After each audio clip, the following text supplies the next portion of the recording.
It's Seeker Time, Family Seeker.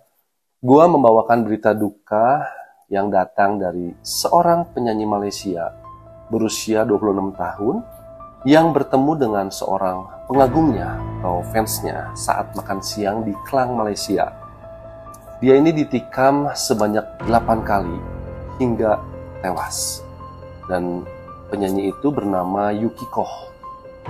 Nah, sebelum lanjut ke pembahasannya, jangan lupa untuk Family Seeker diklik ya tombol subscribe-nya dan juga tolong bantu share ke teman-teman. Mainkan. Jadi, menurut pacarnya Yuki yang bernama Samson Liu, Yukiko ini tuh bertemu dengan tersangka untuk makan siang di sebuah restoran di sekitar Jalan Bayu Tinggi 6 pada hari Senin tanggal 18 Desember 2023 yang lalu. Sekitar pukul 13.20 atau jam 1 siang lewat 20 menit ya.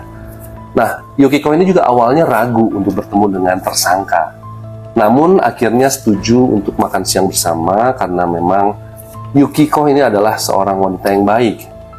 Namun tidak disangka dengan menyetujui pertemuan makan siang ini, malah akhirnya membuat Yukiko ini kehilangan nyawanya. Nah, usai makan sekitar pukul 2 siang, keduanya itu kembali ke mobil tersangka yang diparkir di gang belakang. Tersangka kemudian mengeluarkan sebuah pisau, lalu menikam Yukiko ini sebanyak 8 kali, termasuk tusukan fatal ke arah jantungnya.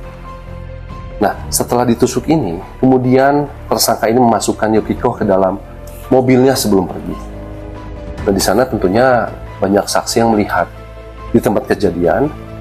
Lalu para saksi ini menelpon polisi dan melaporkan kejadian tersebut. Asisten Komisaris Klang Selatan yang bernama Cha Hong Fong mengatakan kepada media Malaysia bahwa polisi itu menerima laporan pada pukul 2 siang lewat 17 menit mengenai pembunuhan kepada seorang wanita. Dan saksi ini melaporkan korban ditusuk oleh seorang pria yang kemudian membawa korban pergi dengan mobilnya. Tersangka kemudian melaju menuju rumahnya di Jalan Sungai Nibong 5, Kapar, Malaysia. Dan sesampainya di sana, tersangka ini berusaha membangunkan korban, yaitu Yukiko ya. Tetapi sangat disayangkan Yukiko ini telah meninggal di dalam perjalanan.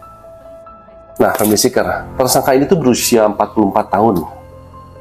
Jadi setelah dia sampai di rumahnya, dia melihat Yukiko ini sudah tidak bernyawa, kemudian dia juga menikam dirinya sendiri dengan pisau yang mungkin sama yang dipakai untuk menikam Yukiko ini.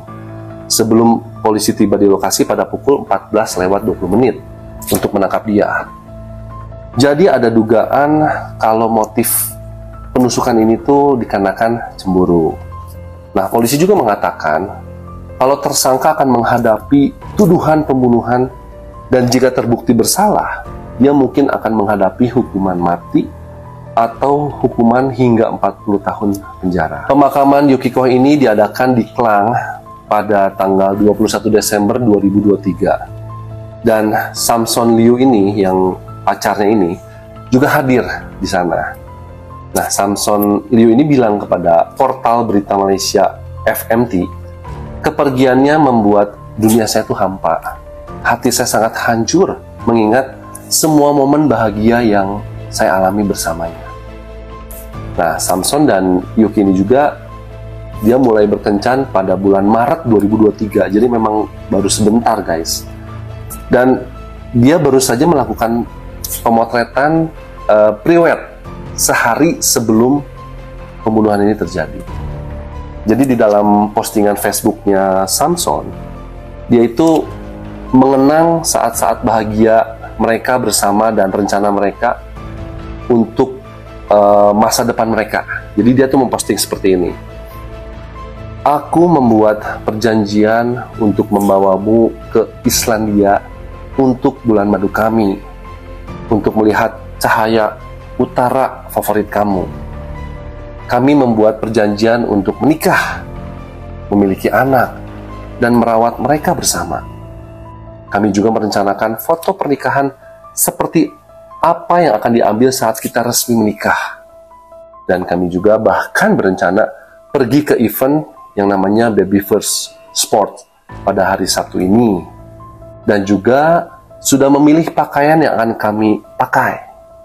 Dan kami juga berjanji tidak akan meninggalkan satu sama lainnya. Nah, itu postingan Facebooknya Samson Liu ya. Itu kalau memang baca seperti ini tuh terharu juga ya guys ya. Ya sedih banget sih. Ya nggak disangka pasangan hidupnya tuh, yang bakal jadi pasangan hidupnya tuh harus meninggal tragis. Nah, sekian cerita tentang Yukiko. Ya, kita semua ikut mendoakan agar keluarga dan orang-orang terdekatnya juga diberikan kekuatan dan juga ketabahan, dan Yukiko bisa tenang di sana. Oke, Family Seeker, kalau memang suka dengan cerita gue kali ini, tolong dikasih like-nya ya.